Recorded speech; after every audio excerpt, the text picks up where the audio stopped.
Yo Tamagon, selamat datang di channel Tamagon Park. Jadi seperti biasa ya, sembari menunggu chapter 1086 yang akan rilis di minggu depan. Jadi kali ini kita akan membahas lagi mengenai beberapa kejadian menarik yang ada pada chapter 1085 kemarin. Terutama kita akan fokus untuk membahas salah satu wanita yang paling cantik di One Piece saat ini, yakni Nefertari Vivi. Perempuan berambut biru ini menjadi topik perbincangan banyak forum setelah aksinya pada chapter terbaru yang memperlihatkan ternyata dia adalah salah satu dari penyandang nama D. Nenek moyangnya sendiri yakni Ratu Lily juga menjadi musuh utama dari 20 aliansi kerajaan yang dulu mendirikan pemerintahan dunia di abad kekosongan. Sekarang yang jadi pertanyaannya adalah dia menjadi buronan dari pemerintahan dunia. Apakah ini akan menguatkan alasan dari Vivi untuk segera balik lagi bersama dengan kru bajak laut topi jerami untuk mendapatkan perlindungan beserta dengan janji yang terpenuhi di masa lalu. Jadi seperti biasa, sebelum kita masuk ke dalam pembahasannya, siapkan persediaan makanan kalian yang lebih karena kita akan bersama-sama berlayar mengarungi analisa menarik seputar Vivi yang nanti akan kemana arah tujuan dari dia setelah dia dicanangkan sebagai buronan utama dari pemerintahan dunia. Jika sudah, terima kasih banyak dan bersiaplah nakama. Tarik jangkar dan mari kita berlayar.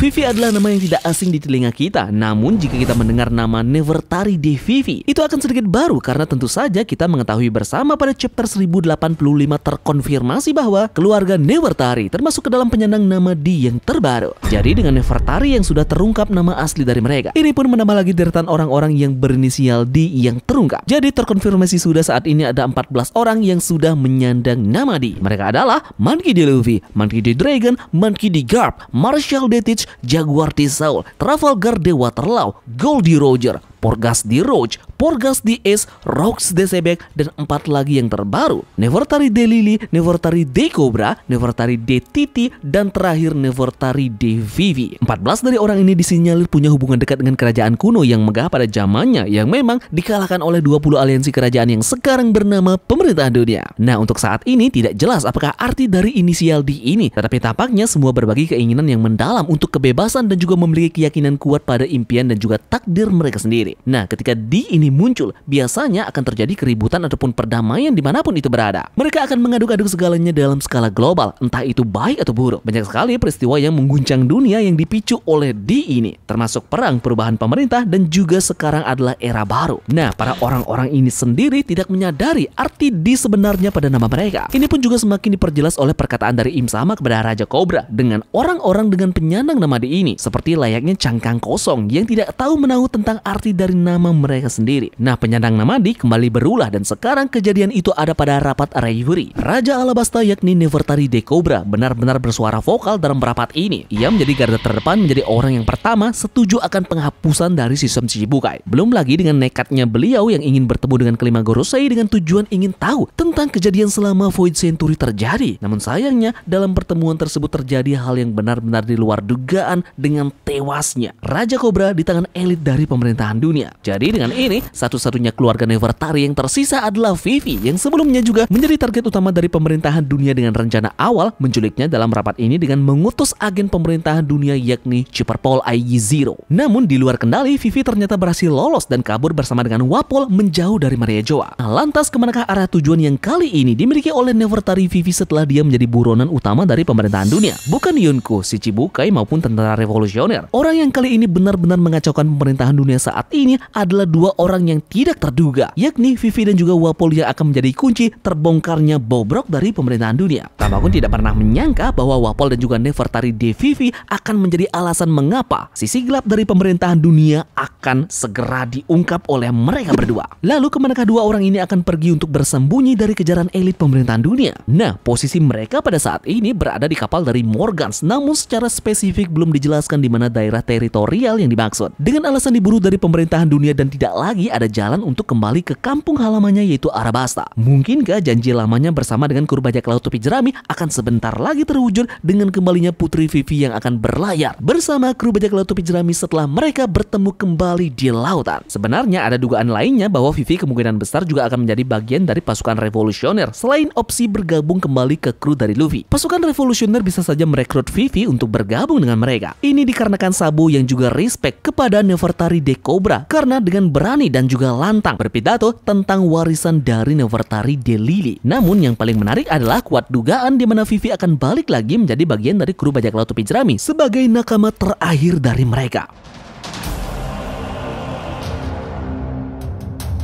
Dengan dirinya yang sudah menjadi buronan, maka status kebangsawanan dari Putri Vivi akan dihapus oleh pemerintahan dunia dan menjadikan statusnya sekarang sebagai bajak laut. Nah, kita sudah tahu bahwa Luffy mengatakan kepada Vivi ketika dia bertanya apakah dia akan menganggapnya sebagai teman lagi ketika mereka bertemu. Kata nakama paling dekat digunakan sebagai sinonim untuk crewmate. Putri Vivi kemarin menolak karena tinggal di Alabasta untuk mengurusi kerajaannya. Nah, jika dia tidak memiliki tugas itu lagi, maka dia akan kemungkinan besar berlayar bersama dengan kru bajak laut topi jerami lagi. Sekarang pertanyaannya, apa tujuan dari Putri Vivi ini sebagai kru bajak laut topi jerami?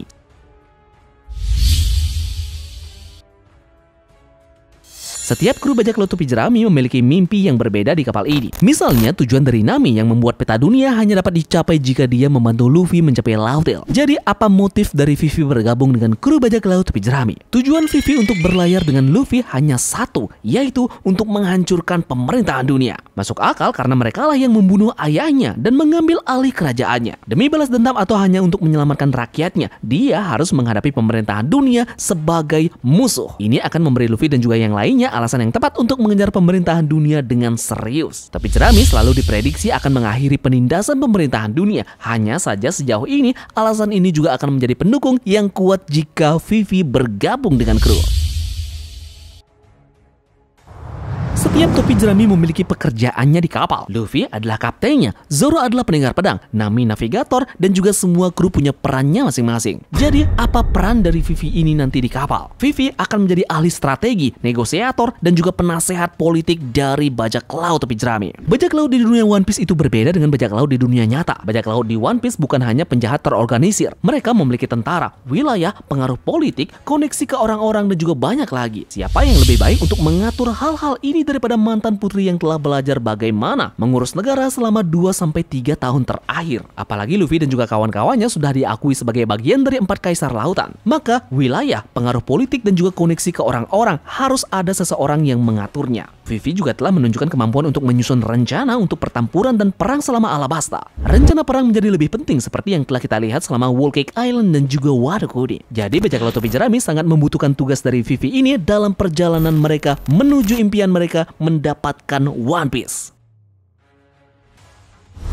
Satu lagi, mungkin ini petunjuk kuat yang mengarahkan kita kenapa Vivi mesti balik lagi menjadi kru dari Luffy. Bisa dilihat dari official channel YouTube dari One Piece, di mana bannernya sendiri memperlihatkan semua kru dari bajak laut topi jerami langsung dibuat dan didesain langsung oleh Oda Sensei sendiri. Kita bisa lihat pada banner ini, resmi di sini terdapat Vivi yang juga ikut bergabung bersama dengan kru. Walaupun statusnya sendiri masih menjadi putri kerajaan. Ini benar-benar mungkin akan menjadi kenyataan bahwa Vivi akan balik lagi dan menjadi nakama terakhir dari Luffy, yang memang nantinya sudah direncanakan oleh Oda Sensei menjadikan Vivi sebagai buronan dan bajak laut. Kemudian dia akan mendapatkan nilai bounty. Nah, bagaimanakah menurut kalian? Apakah Putri Vivi akan kembali bergabung dengan kru bajak laut topi jerami sebagai nakama terakhir dari Luffy? Apa mungkin kalian punya pendapat yang berbeda tentang tujuan Vivi selanjutnya selain bergabung dengan kru Luffy? Jadi silahkan tulis pendapat kalian di kolom komentar ya, berisi tentang alasan yang logis dan juga masuk akal. Terima kasih dari kalian karena sudah mau ikut berlayar bersama-sama Tamgon hari ini. Kita akan menuju ke pulau berikutnya lagi untuk membahas teori menarik seputar One Piece chapter 1085 sembari menunggu kelanjutan chapter yang akan rilis di minggu depan. Mohon maaf ya jika Tamgon ada salah-salah kata maupun analisis yang berlebihan. Sekian dari Tamgon dan turunkan jangkar. Mari kita berlabuh.